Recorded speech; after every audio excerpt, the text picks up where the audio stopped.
Hello there everybody, welcome back to another episode of Try New Things, where today I want to get started on another woodworking project. It's been a while since I've done one, and my thinking goes like this. I want to create something that has a practical purpose, that incorporates something I've never done before, and I don't want it to cost me any money. So I want it to be completely free. Now, how do you do woodworking for free? Well, it's not really free. But looking around my shop, I do have a lot of scrap lumber laying around. So I'm kind of like a moth to a light on Craigslist and other places where it says free lumber, or if I have my trailer and I'm driving by and somebody's throwing something out at the curb. Or I just recently bought a bundle of lumber at an auction, and it was just called wood, and there was a bad picture of it, and I think I paid $15. No one else wanted it. Got a tremendous variety of good wood and bad wood, but in there some old discarded hardwood floor. So I'm going to use the hardwood floor to make this particular project. Let me show you the scraps I have here on the table. So here are those scraps I was talking about. And this will probably be enough to get me started. But if it isn't, also in that was this complete bundle of hardwood floor. So I think it's 4 deep, 2 wide. Now, what do I intend to make with this remnants of hardwood flooring? Well, normally when I start a woodworking project, or any project in particular, I never have a plan. This time's a little bit different. So I spent hours on AutoCAD creating this detailed drawing. And what I intend to build is some fruit and vegetable trays that are stackable. So it's almost berry season here at TNT. The blackberries are coming on like crazy, and I think I'm gonna have a record year. And then yesterday I dug up like 20 pounds of potatoes in the garden, a bunch of zucchini, some peas, some tomatoes, and it'd be nice to have some wooden trays that you could put all this stuff in, either for long-term storage of the potatoes and onions, or to hold containers containing the berries and that kind of thing, if we decide we want to sell some. So I want some wooden crates with handles that are stackable, and I'm going to use that hardwood to make them. I think this hardwood's going to be absolutely perfect, except it's got these recesses in the back, which I don't think I want. So I'm going to run these through the thickness planer, get them down a little bit thinner, because also given the thickness of this, my crates are going to be pretty heavy. So let me run some of these through the thickness planer, and then we'll figure out what we're going to do next. But the new thing that I've never done before is I'm going to try doing box joints on the corners. I've never done that, so I think that would be fun to try that out.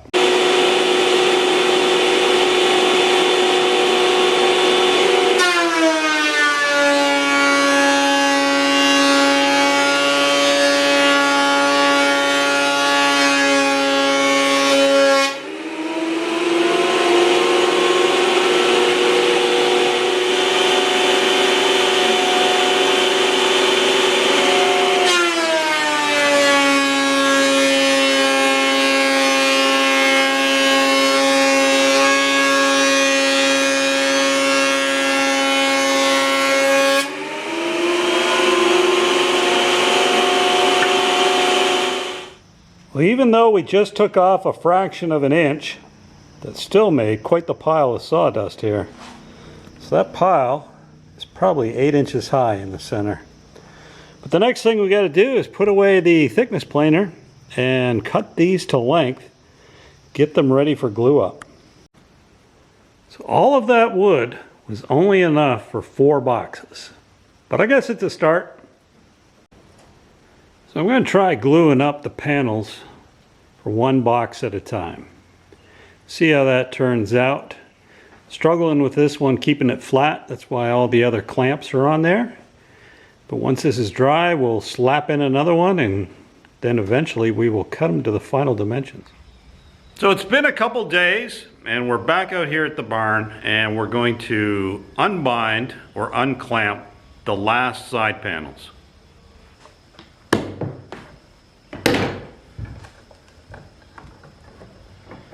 once we get these unclamped, we should have the sides and ends enough to make 4 crates.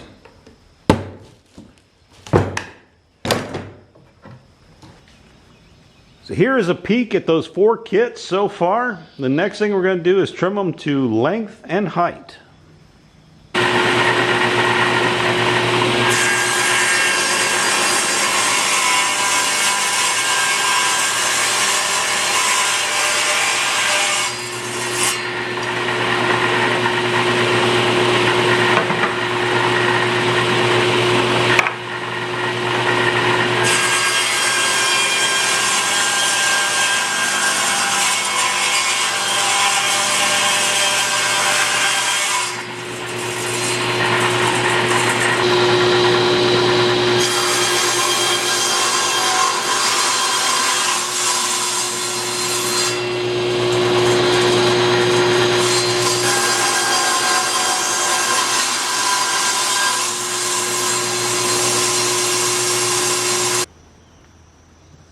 So what I'm attempting to do here is make a couple templates. This short one is the handle template for the ends of the crates, and this long one is a cutout along the top of both sides.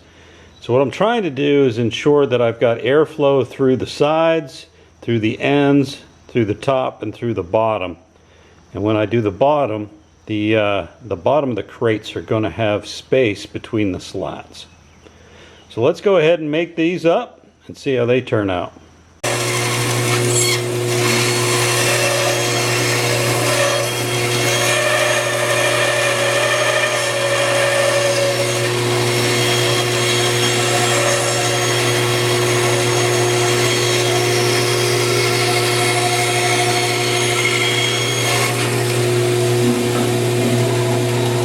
That was easy.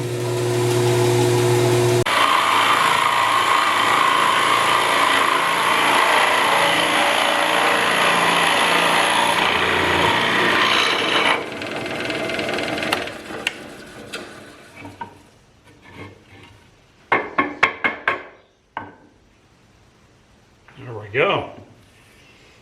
And we got our handle hole template complete. Well, as you can see, we now have our side and end templates complete, and that makes me happy. So I have my ends all done and my handles all made.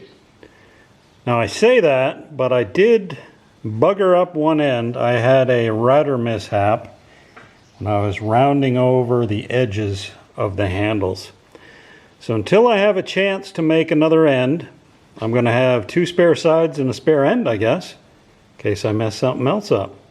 But right now the best we can do is 3 baskets, but it won't take much to make one more end to finish that one off later. And I just wrapped up getting the sides all done. So we use the template to mark it out, cut it out on the new Jet 14-inch bandsaw, and then we sanded it down. Now the next thing we got to do is across the bottom of all these sides, dado in a recess for the floor or the bottom of the box. So that's what we're going to do next, and then once that's wrapped up, it's time to move on to something I've never done before, and that's the box joint connections for the corners.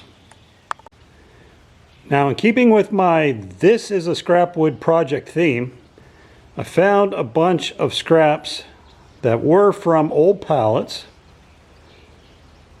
and some of them are just too warped and too twisted to use. That's that pile in the back. But the rest of them aren't that bad. So I'm going to start with this as far as the bottom of the boxes and try to use these scrap woods from old pallets. These older ones in the back, or the twisted ones in the back, they'll probably become firewood. But anyway, at least I'm consuming my piles of scrap. So after all that work, there's my stockpile of box bottom slats made from recycled pallets.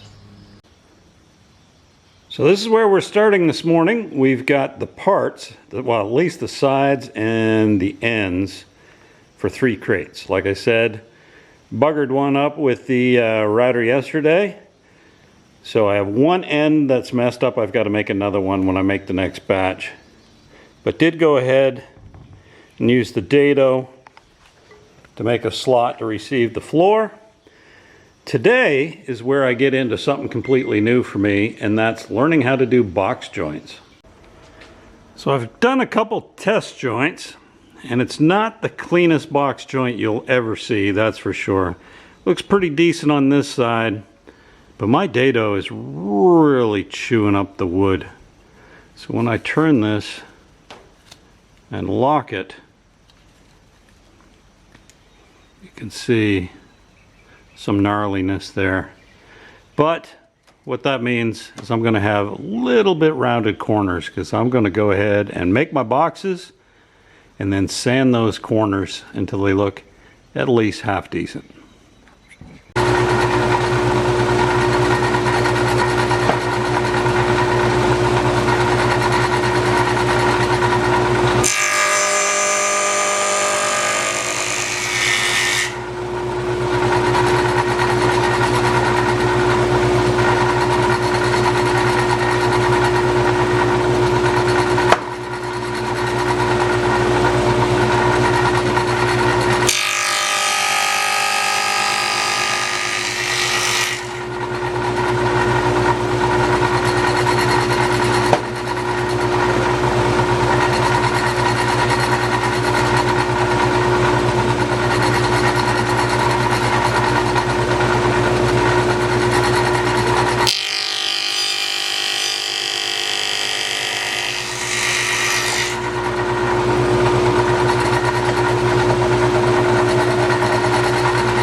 So here we go, a mock-up of my first ever box joints and kind of what my produce crates are going to look like.